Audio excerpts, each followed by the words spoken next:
Christ is in our midst.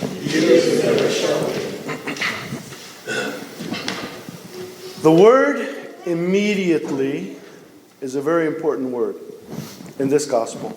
Immediately, these apostles who were called on the spur of the moment, immediately dropped what they were doing. And on Father's Day of all days, they left their father and went to Christ. And that's not necessarily a physical thing that we have to think about doing, but it is something that we need to all do. I've always told parents, look, someday this faith of yours has to become the faith of your children. They're not going to be with us forever. I mean, look, even when they were working with their father in his own livelihood, as a fisherman, like the minute Christ called them to something, to some ministry, to some, way of life, immediately they went. Immediately. No waiting, no, weighing. Should I, shouldn't I, count the cost. But if I go, what about my wife and children, Whew, tough lesson. But for us in general, who maybe aren't going to leave, right? Like physically never see our fathers again. Because there is a tradition that the apostles, once they were called, that was it. They, at some point, went off and did their ministry without their families. They went, and I think that's a lesson on Father's Day for us. Because if we have the icon of earthly fatherhood only, right? There's going to be a tragedy at some point. There's going to be a tragedy. There's going to be a separation. And we're not going to be thinking about eternal things.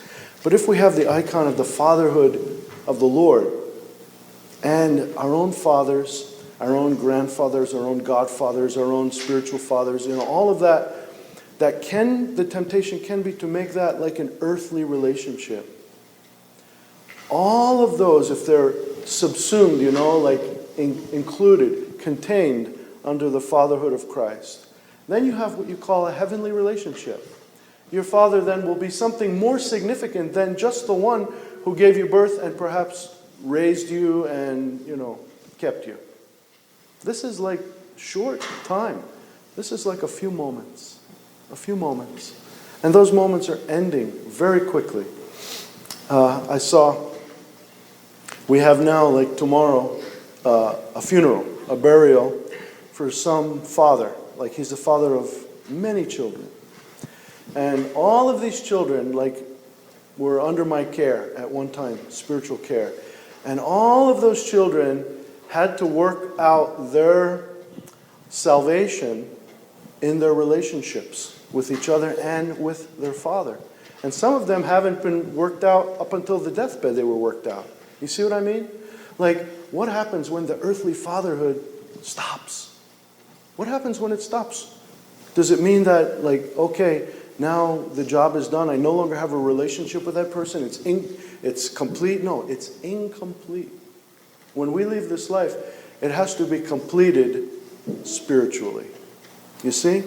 We have to have a lot of compassion, mercy, repentance towards one another, forgiveness.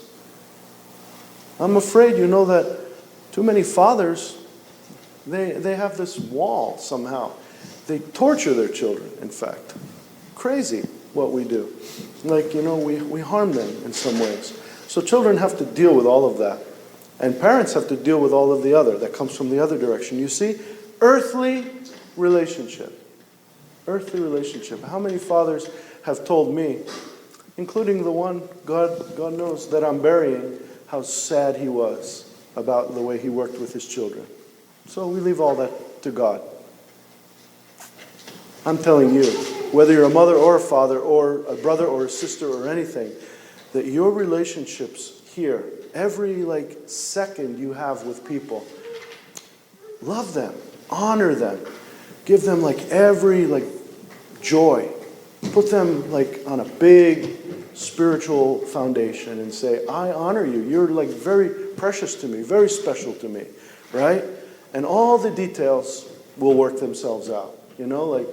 Like in the other gospel, Christ says, don't worry about what you're going to drink, what you're going to wear, Don't worry about what you're going to do today. Don't worry about blah, blah, blah. We worry about millions of things. And then the things we're worrying about, we dump them. We dump them on our children, However, one time you tell them something, or you tell your brother and sister something that's going to lead them into the kingdom of heaven. Don't say it 10 times. Then we lose each other. When we keep saying the same thing over and over and over again, right? And I've seen that problem too. Trying to beat something into people. If all you need to do is say, follow Christ, and the heart of the child or of the disciple, in the case of the gospel, the heart that is ready will immediately jump to that. If the heart is ready, do you think you're going to get it ready with lots of talk? Many words? I don't think so. I don't think I'm going to ever be able to say one more word. The most valuable thing that we can do as fathers, as teachers, as lovers of one another, is to pray for each other. Quietly, with tears, with humility, and not so much trying to get involved with all of their active decisions. That's why, because that's the way the world tries to solve its problems. Actively engaging each other. Yes, every once in a while, it's good to talk, obviously. But look what happens. When this one talks and this one talks, and they're talking against one another. So we have trouble. We have riots. We have all kinds of trouble in the world. Instead of the first principle, to pray. To pray. It's a very sad thing when divisions occur in families, in society, in parishes, in cities. It's a very sad thing. We have a lot of division. And the first thing I have to do is figure out how I have caused it. How have I caused this division? Maybe I have strong ideas, strong opinions, strong principles, Okay, that's not necessarily a bad thing, as long as I'm humble. As long as I don't throw them and attack people with those things. Instead, I become humble and I pray for this person, not for these ideas, not even for some truth. If you lose a person, if you lose your children, if you lose your own children for the sake of the truth, right? My gosh, we have to be careful about presenting them the truth in a Christ-like, the way Jesus presents the truth, right? Come just with a smile. Can you see his face? Can you see his eyes, when he says, come and follow me. It's okay, you did all this work with your father, working on the boats, on the nets, and all of that. Now, I will make you fishers of men. Come and follow me. So then the question, so now what will I do with the rest of my life? By the way, past is gone. If I have to remind you of that, then we'll remind you of that every day if we have to. Past is gone. Repent of the past. Build upon the good part of the past, the part which is, life-giving and salvific. But for the rest of it, abandon it. Repent of it. Ask forgiveness for it. And move forward now. Immediately, move to the next. Whatever the next thing is. Don't continue to keep dwelling, on all the things. We have, all of us, 1 million demons in our past. Loads of evil. Loads of stuff back there. So what? So what? Does that mean you're going to live your life built on that foundation? That's what we call the old man, right? It's a new day. New day. We transfigure it, hearing the Lord's voice calling us today. So how now will I live the rest of my life? How will I live today, or the rest of this week, or the rest of next week? If you ask yourself that question on a daily basis, you will no longer be the same person. You will no longer be the slave of your personality or your ego, like the way we've been living, right? How will I live differently today immediately I turn to Christ. I have to follow him. So, it's kind of an exciting little exercise, isn't it? To find a way, a new way, like a new little way to follow him every day. How can anybody ever be sad or depressed if they do that every day? Every day I'm going to find a new way. Maybe my whole life will be different because of this, right? Maybe some relationships will no longer be possible, at least not in the way they were possible in the past. Maybe my own approach to life will lead me on a whole completely different path, right? So these are the exciting things that we have in front of us. Why do we cling to the nets and to the boat? No, but I am a fisherman. I am a fisherman. I can't do anything else. Okay. There are many people who say that. They say, well, I can't, I don't know how. So, if you step off that launch, get off the boat, and immediately, just quietly, silently, humbly follow Christ, you will find out what that means. You will discover what that means. And it might mean something completely different from what you thought you should be doing, or you thought you would live the rest of your life. Do you think those apostles, they were already men, They were already developed fishermen. Do you think that they had any idea that the very next day they would be doing something pretty different, something completely otherworldly? First of all, soaking in all the teaching from this itinerant preacher, the one who'd had no home, no place to rest his head, performing miracles, and they're part of that. They're becoming more and more a part of that. And then to be sent out by themselves with another partner, 2 by 2, into the world to do something, to do some teaching, to do some miracles of their own, to live a new life. Do you think they would have thought of that somehow? Far away from their families, long other countries, and never to see their families again? For us, it's unbelievable. It's unbelievable to even think about that. And yet, look what they did. Immediately, they jumped to it. And then, little by little, they embraced it fully. Okay? So only God knows what's ahead of you. Only God knows what's ahead of any of us. On any given day, in any given year, in any given relationship, only God knows what's ahead of us. So to be alive to immediately following him now means that when things happen, and I guess it's important for me to say, things are going to happen, whether you want them to or not. Things will happen to you. You will experience whatever, the good, the bad, the indifferent, the whatever we think is good, whatever we think is bad. But see, even those value judgments are not very important. When something happens, am I immediately ready to follow Christ? So now we have more experience under our belts. And even given these last couple of months, we have lots of experience now. There's no more excuse. How will I follow Christ immediately? Or will I go back to being the old person, right? The old man, the one who keeps doing the same old things over and over again. Because I was just talking to somebody yesterday about this. God doesn't force anybody. He'll never force you. He'll never force you. But he will heighten the pressure, the outside pressure, right? So why tempt God? Follow him immediately now in your life. Because if the pressure has to get ramped up, it will. Many things will happen to you if you don't turn to Christ right away. Many things incrementally get worse and worse, quote unquote, worse and worse and worse. All kinds of disasters and sicknesses and catastrophes. And why do we have to do that?